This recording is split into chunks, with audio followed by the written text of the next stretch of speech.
Hey there, seekers of style, knowledge, and all that good stuff. Joe here from Style by Joe, and today I'm going to go over 8 different things that guys do that make them look unattractive. And some of these things they're not even aware that they're doing. So, number 1, being a bad tipper.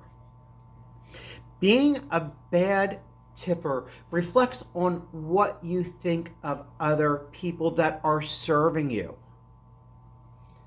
I mean, and I don't know if people are aware of this, but like when you're a waiter, when you're a waitress, you make less than minimum wage. Like we're talking about $2.60. So I'm thinking right now, like bare minimum that you should be tipping somebody is at 15%. Average, I would say, is 20. And if they've done an exceptional job, if you are like blown away, it should be 25+%.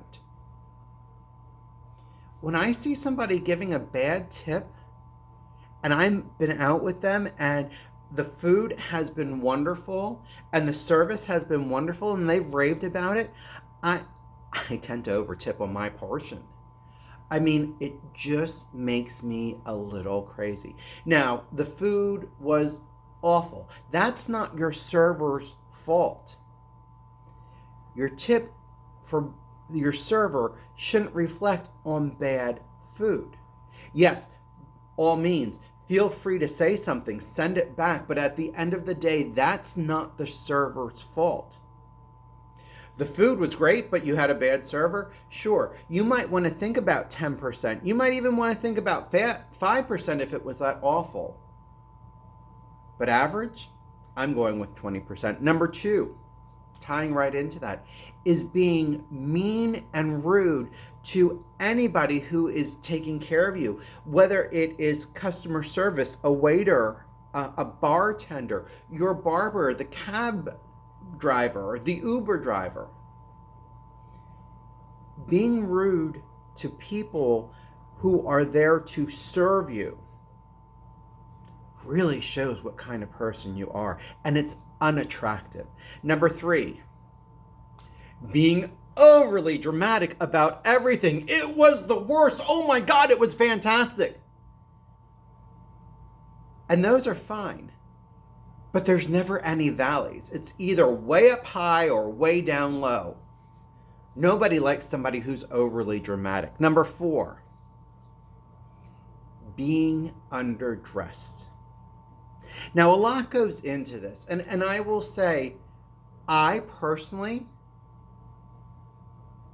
without bragging, am usually the best dressed person in the room because that's who I am.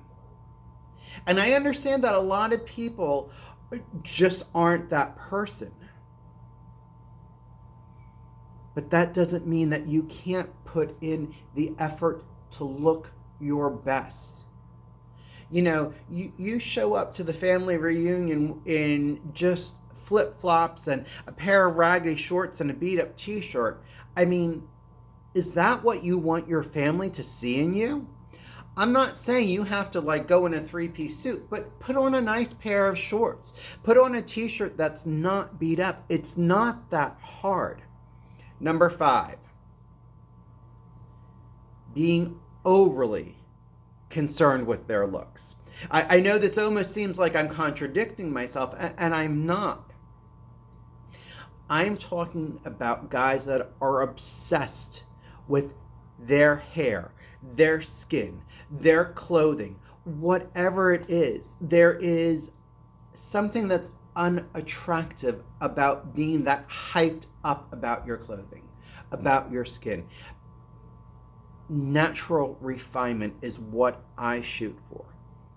Yes, I like to make sure that my hair is fresh. Yes, I like to make sure that my skin is good, and I think everybody should. But when it becomes obsessive, it becomes unattractive. Number 6 thing that I think is unattractive are the close talkers. Like they take a step back. I don't need to feel your breath on my face when we're talking. I notice that my hearing isn't quite what it used to be, so I might talk a little bit louder. Sometimes I have to ask people to repeat themselves, especially if they are talking in a very low, soft tone. But when you're up here to somebody talking, it's just not good either. And number 6, a really unattractive habit on a guy is a guy who is overly clingy. I'm a very affectionate person. I like to touch. I like to hug. I like to, be close to somebody. But when you become overly clingy, like you can't go without being around that person, you need to be near them constantly. You need to take a step back or two. Give people the room to breathe. They're going to find you a lot more attractive. Hey folks, this has been Joe from Style by Joe with some straight talk from a gay guy. Today I went over 7 unattractive things that guys do, and most of the time they're not even aware that they're doing it. Style by Joe, by now, of course, is the YouTube channel that you have subscribed to. It's also my Instagram. Style You by Joe is my Facebook, my Gmail, and my Twitter, which is STYLE, the letter U, by Joe. I tell you all the time, there's different contents on different social medias. Folks, if you've enjoyed this video, give me a thumbs up. Helps me, helps the YouTube channel. But better yet, let me know what you enjoyed about it. Let me know what you found informative. And if you didn't enjoy it, you can give me a phantom thumbs down, but letting me know what you didn't enjoy helps me as well. Also, please continue to share these videos with your friends and family because they deserve to be just as stylish and knowledgeable as you are. Stay stylish. I'll talk to you soon. And remember, always be attractive.